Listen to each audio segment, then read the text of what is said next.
A long time ago, in the hills, there was a small village. Dusty lanes, mud houses, and mornings that began with the ringing of ox cart bells. In that village lived a young man, Samyak. An ordinary boy, nothing special, neither sharp-minded nor broad-shouldered. But something was in him, a restlessness, a fire that kept pushing him to start something new.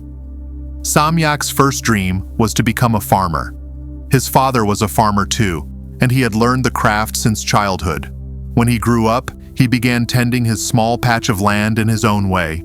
He ditched old methods and tried new experiments, testing soil, balancing water supply, and timely harvesting. But he couldn't control the weather. First floods, then drought. For 2 years, all his efforts washed away. People in the village started saying, "He's a dreamer." But fields don't run on dreams. They laughed behind his back. Some said, better he worked as a laborer. But Samyak didn't stop. Leaving the fields, he opened a small tea stall near the village bus stop. He thought, if travelers get tea and snacks, he'd earn and get recognized too. He brewed tea himself, cleaned the place, and smiled while talking to people. A few customers came at first, and slowly the shop picked up. But one night, when he returned in the morning, the stall was burned down. It turned out a jealous neighboring shopkeeper had it set on fire. The second time he broke down, he didn't come out for days. People said, now he'll understand. Maybe he'll finally accept that luck isn't on his side. But a week later, he was back at the village square, this time teaching kids something on slates.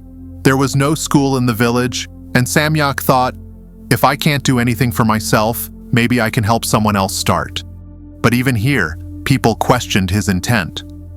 To teach, you need brains and degrees. What does he have? Saying this, they pulled the kids away. Samyak was alone again. In the afternoon sun, he'd sit under a tree, waiting for children. Occasionally, a traveler's child would stop by, but they too wouldn't stay long. Time passed, failures mounted. His father, who once looked at him with hope, had grown tired. One night, in anger, he said, "What you carry inside is incomplete. You are a man of broken dreams." That line struck deep within Samyak. He cried for a long time that night. But the next morning, he got up again and sat under the same tree. Soon news spread that Buddha was visiting a nearby city. Samyak quietly left, told no one, expected nothing. He reached the city and sat at the very back of a crowd of thousands. Buddha was silent, eyes half closed, yet his gaze seemed to reach into every soul. Buddha said to the assembly, "How many of you have faced defeat?" Many hands rose. Then he asked, "How many of you have made defeat your identity?" This time, there was silence. Then Samyak stood and said, "I have failed so many times, it feels like I myself am failure." Buddha smiled. Then he said, "Throw a stone into a river, it sinks. But if that stone keeps enduring the waves and rising again, people begin to see it as part of a boat." Then softly he added, "Your failures won't drown you if you teach them to float." Samyak returned.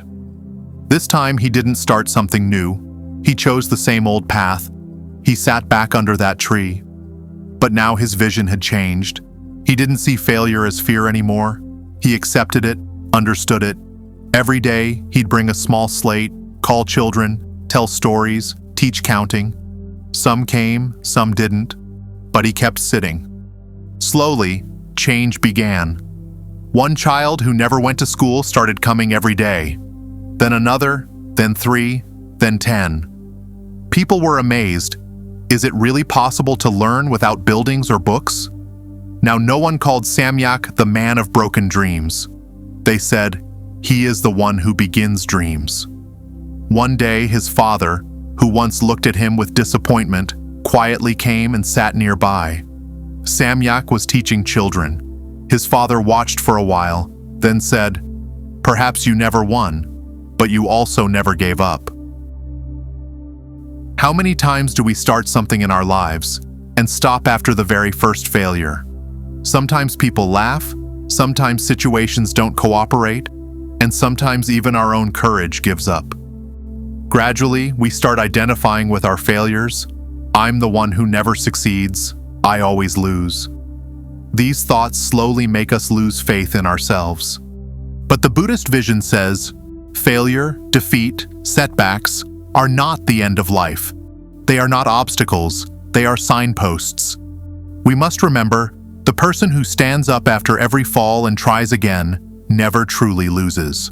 Their speed may be slow, but their direction remains right. Like Samyak, we too must recognize our failures, but not make them our identity. We must accept them, but not carry them as our names. Every time we fall, we must not think, it's all over, but instead ask, in what form can I rise again? Because the true victory is this: when someone, after losing again and again, still rises, still tries, and in the end, not only changes himself, but transforms the world around him.